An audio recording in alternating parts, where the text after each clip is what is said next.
Phone tapping కేసులో రాధాకిషన్ లీలలు ఒక్కొక్కటిగా బయటపడుతున్నాయి. నలుగురు పార్టీ నేతల ఆదేశాలకు అనుగుణంగా రాధాకిషన్ వ్యవహరించినట్లు రిమాండ్ రిపోర్టులో తేలింది. తన చిన్ననాటి మిత్రుడైన ఓ ఎమ్మెల్సీకి పూర్తి స్థాయిలో రాధాకిషన్ సహాయం చేసినట్లు తెలుస్తోంది. గత అసెంబ్లీ ఎన్నికల్లోనూ టాస్క్ ఫోర్స్ వాహనాల్లో రాధాకిషన్ డబ్బులు రవాణా చేసినట్లు దర్యాప్తు టీం గుర్తించింది.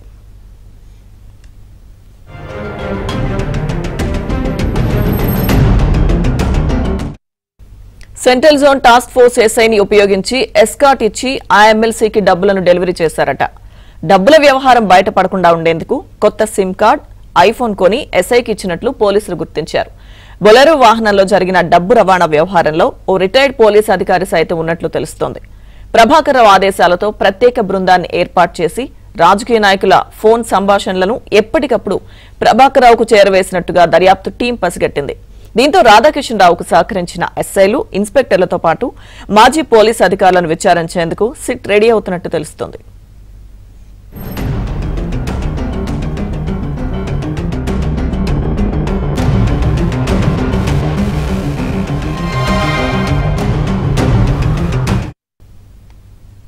ఫోన్ ట్యాపింగ్ వ్యవహారానికి సంబంధించి రాధాకిషన్ చేసిన పనులు ఒక్కొక్కటిగా బయటకు వస్తున్న పరిస్థితి కనిపిస్తోంది. పూర్తి అప్డేట్స్ మా ప్రతినిధి శశి మనకు లైవ్ లో అందిస్తారు. శశి,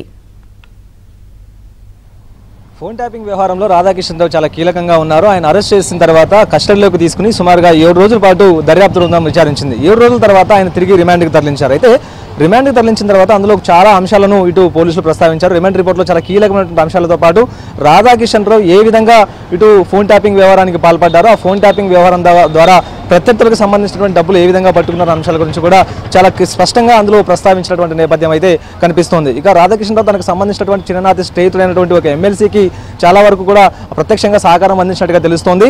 ఎన్నికల్లో డబ్బు రవాణాకు సంబంధించి కూడా తనకున్నటువంటి అధికారాలను దుర్వినియోగం చేసినట్టుగా కూడా తెలుస్తుంది. రాధాకిషన్ రావు తనకు సంబంధించినటువంటి సిబ్బందిని పంపి దగ్గరుండి మరి ఆ డబ్బునంతా కూడా ఎమ్మెల్సీకి అప్పచెప్పినట్టుగా తెలుస్తుంది. ఇందుకోసం సెంట్రల్ జోన్లో పనిచేస్తున్నటువంటి ఒక టాస్క్ ఫోర్స్ ఎస్ఐ సహాయం తీసుకుని ఆ టాస్క్ ఫోర్స్ ఎస్ఐ సహకారంతోనే బొలెరో వాహనంలోనే డబ్బులు తరలించినట్టుగా తెలుస్తోంది. ఈ బొలెరో వాహనంలో డబ్బులు తరలించేటటువంటి క్రమంలోనే ఒక సీనియర్ ఐపీఎస్ పాత్ర కూడా ఇందులో ఉన్నట్టుగా కూడా ఇప్పటికే పోలీసులు నిర్ధారణకు రావడం కూడా జరిగింది. ఇక ఇదే కాకుండా చాలా వరకు కూడా ఫోన్ ట్యాపింగ్కి సంబంధించిన అంశాలు ఎప్పటికప్పుడు తెలుసుకుని డబ్బులు ఎక్కడెక్కడికి రవాణా అవుతున్నాయన్న అంశాల గురించి తెలుసుకుని ఎప్పటికప్పుడు ఆ అంశాలన్నింటినీ కూడా ప్రభాకర్ రావుకు చేరవేస్తూ ఉన్నారు.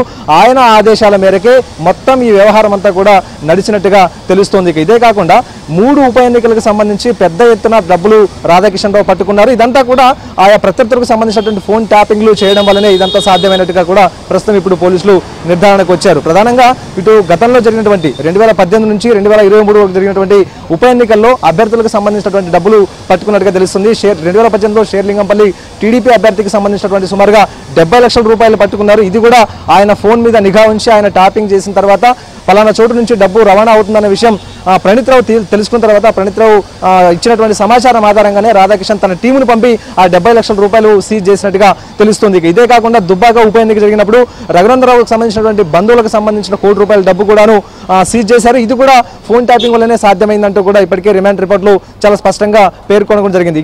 ఇదే కాకుండా మునుగోడు ఉప ఎన్నిక జరిగినప్పుడు మునుగోడు ఉప ఎన్నికలో కూడా సుమారుగా ₹3.5 కోట్ల నగదును పట్టుకున్నారు. సో ఆ సమయంలో కూడాను ప్రణీత్ రావు ఇచ్చినటువంటి సమాచారం ఆధారంగానే ఇటు ప్రభాకర్ రావు ఆదేశాలతో డీసీపీ రాధాకిషన్ తన టీమును పంపి ఆ యొక్క డబ్బును పట్టుకున్నట్టుగా తెలుస్తుంది. సో మొత్తానికి రాష్ట్ర వ్యాప్తంగా ఎక్కడ ఉప ఎన్నిక జరిగినప్పటికీ కూడాను ప్రత్యర్థులను ఇబ్బంది పెట్టే విధంగా ప్రత్యర్థులకు సంబంధించినటువంటి ఆర్థిక అంశాలన్నింటినీ కూడా దెబ్బతీసే విధంగా ఈ టీం అంతా పనిచేసినట్టుగా కూడా తెలుస్తోంది.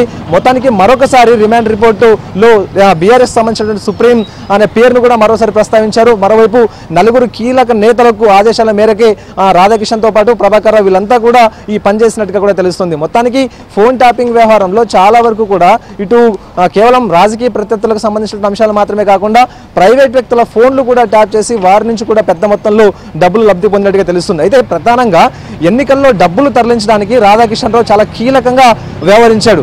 ఎవరికైతే డబ్బులు తరలించాలో వాళ్ళకి పోలీస్ వాహనాల్లోనే డబ్బులు తరలించారు. ప్రత్యేకంగా పోలీస్ వాహనాలకు ఎస్కార్ట్ ఇచ్చి మరి ఈ డబ్బులు తరలించినట్టుగా కూడా తెలుస్తుంది. విచారణలో ఈ అన్ని అంశాలను కూడా ఇటు దర్యాప్తు బృందం రాధాకిషన్ రావు నుంచి రాబట్టగలిగింది. ఒక ఎమ్మెల్సీకి సంబంధించినటువంటి డబ్బులు చేరవేసేటటువంటి క్రమంలోనే తన సెంట్రల్ జోన్లో పనిచేస్తున్నటువంటి ఒక టాస్క్ ఫోర్స్ ఎస్ఐ ద్వారా ఈ డబ్బులు తరలించారు. అయితే ఈ డబ్బులు తరలించేటువంటి వ్యవహారం బయటపడకుండా ఉండేందుకు వీలుగా అతనికి ప్రత్యేకంగా ఒక సిమ్ కార్డు కొనివ్వడంతో పాటు అలాగే ఒక ఐఫోన్ కూడా కొనిచ్చారు. ఎందుకంటే ఇదంతా అంశాలు బయటకు రావద్దనేటటువంటి ఉద్దేశంతో. సో ఈ అన్ని అంశాల తర్వాత ఎప్పుడైతే ప్రభుత్వం మారేటటువంటి అంశం కనబడిందో అప్పుడు ఆ ఆర్డీస్లన్నీ కూడా ధ్వంసం చేసినట్టుగా తెలుస్తుంది. మొత్తానికి రాధాకిషన్ రావు లీలలు మాత్రం ఒక్కొక్కటిగా బయటకు వస్తూ ఉన్నాయి. Right, thank you Shashi.